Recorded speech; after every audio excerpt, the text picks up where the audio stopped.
Hot Mom Coach. And today we're going to talk about the 3 steps that you need to achieve your fitness goals in 2025.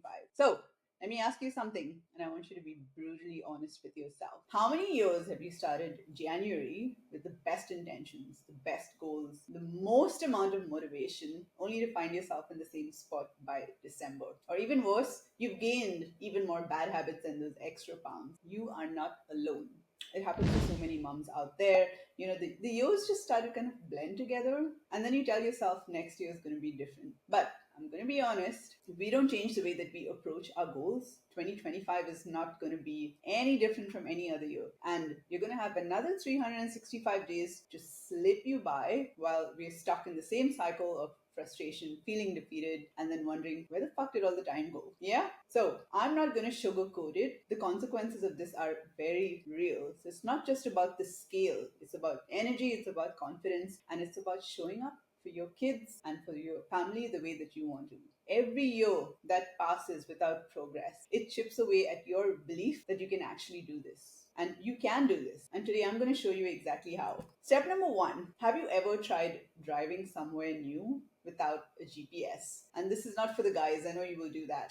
I'm talking about the women. Do you ever drive to a new place without a GPS? Maybe you have like a vague idea of where you're going, but without clear directions, you are bound to get lost, or you're going to waste a lot of time driving around in circles, right? So that's exactly what happens when you set fitness goals without knowing your true why.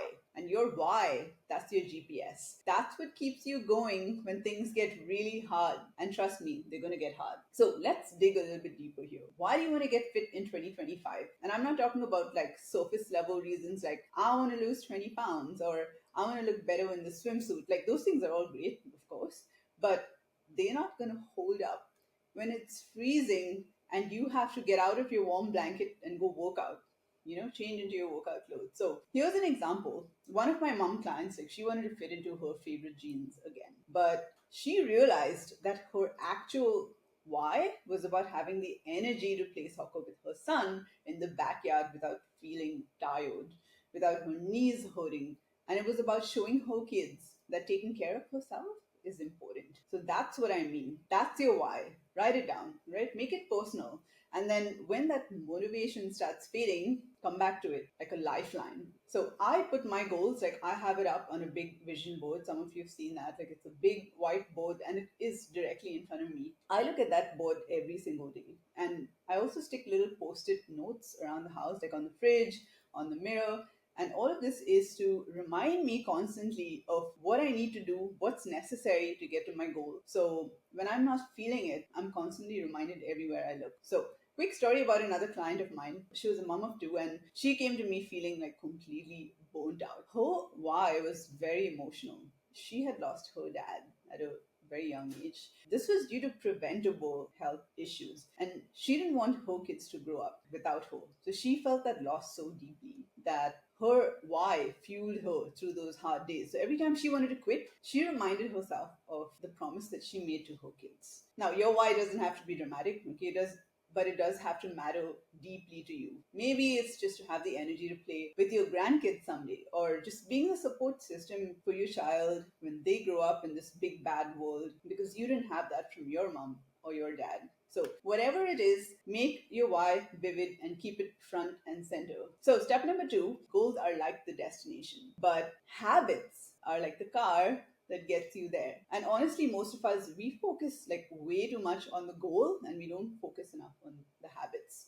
Also, focusing on that big goal of losing, like, say you have to lose 30 pounds, okay, in a year, it can be very overwhelming, right? And a lot of moms are going to give up because they're not seeing results fast enough. And 30 pounds is going to seem like a very far and very unattainable goal. But here's a hack. You just need to break it up into smaller goals. So all you need to do is just focus on the next 3 months, next 12 weeks. Okay, so realistically, you should be able to drop like 1 to 1.5 pound per week. That's healthy, it's safe. Stacking these little wins, you get these little wins, that's going to keep you motivated to keep putting in the work. To get to those smaller goals, what do you need to do daily, weekly, monthly to keep dropping those pounds? That's habits. So think of it like, say you're baking cookies with your kids. The goal is to end up with these warm, delicious, yummy cookies. But if you skip the steps, you forget the flour, or you skip the baking time, or you double the sugar by accident or not, you're not going to get what you want, right? So no matter how good your intentions are, and fitness is the same. So you might have a goal to lose like 30 pounds, or you want to run like a 5K, but what are your habits? What is the daily, weekly, and monthly plan that you need that's going to make that happen? So here's a simple, like very straightforward habit building plan that you can start with. So for daily, like you need to move your body for 20 to 30 minutes. It doesn't matter what kind of movement, it doesn't have to be perfect. It can be like a brisk walk, a quick workout video, or even playing with your child. Weekly, what do you need to do? Plan your meals. I know meal prepping sounds very intimidating, but even if you could just write down what you're going to have for dinner for the whole week, that is it. That is one step in the right direction. And then monthly, you can check in with yourself. How's your progress? What's working? What's not working? And then you adjust that as needed. So look at it at the end of the month. Did I do everything that I needed to do this last month to get me closer to where I want to go? What do I need to change? So habits, these are all about creating routines that make that success inevitable. Think about brushing your teeth. Do you have to like hype yourself up? Oh yeah, fuck yeah, I'm gonna go. I have to go brush my teeth, and then you get yourself all excited every morning. You don't, right?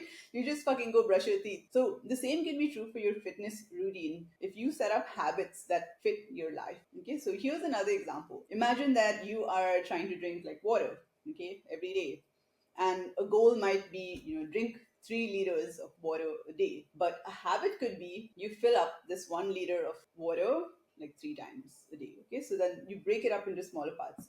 I hope this is making sense. Is this making sense, you guys? The beauty of habits is that it takes the pressure off you. You don't have to be perfect every day. You just have to show up, and you just have to repeat the freaking routine. Number three, moms, you cannot do this alone. Honestly, you shouldn't have to. Like, moms are, to me, some of the most incredible multitaskers on the planet. But we need a support system to get to our goals. So think about it. When your kid has like a soccer game, you show up. When your best friend needs someone to talk to, you're there. But when it comes to your fitness goals, are you showing up for yourself the same way? Honestly? Are you putting yourself on the back burner again and again? Accountability is a game changer. So maybe it's a workout buddy, maybe it's a coach, or even it's like an online community like our Facebook Hot Mom Project group. Someone who's going to cheer you on. Someone is going to push you when you're feeling lazy and not motivated, and remind you of why you started. So here's another story. One of my mom clients, mom of two, who lost 6 pounds and 5 inches off her waistline in 2 weeks, she said that the biggest difference was not the workouts or the meal plans. Those were great, yes, but it was having a group of moms who just got it. Moms who understood what it's like to juggle a career, kids, and like a never ending to do list while still trying to prioritize yourself. So, this mom, she had a ton of difficult things going on in her life right at that time. And we all have these things, right? But she didn't quit because she wasn't alone. Our accountability group cheered her on, gave her tough love when she needed it, and celebrated every win, whether it was big or small. So, accountability can come in many forms. It may be a friend who meets you at the gym, a coach who checks in with you weekly, or even when your kids are asking, did you do your workout today, mom? Whatever it looks like to you, just make sure that you are not going at it alone. Here's the bottom line: if you want to achieve your fitness goals in 2025, you need to do three things. You need to get crystal clear on your why, you need to build habits that work, and you need to get the accountability and the support that you deserve. Now, you don't need to be perfect. You don't need to overhaul your entire life overnight. You just need to take that first step, okay, and then another. Because progress, it's not about doing everything all at once. It's about doing just the next right thing one day at a time. All right, so let's make 2025 the year where you finally break that cycle. That is it, you guys. I hope this helped.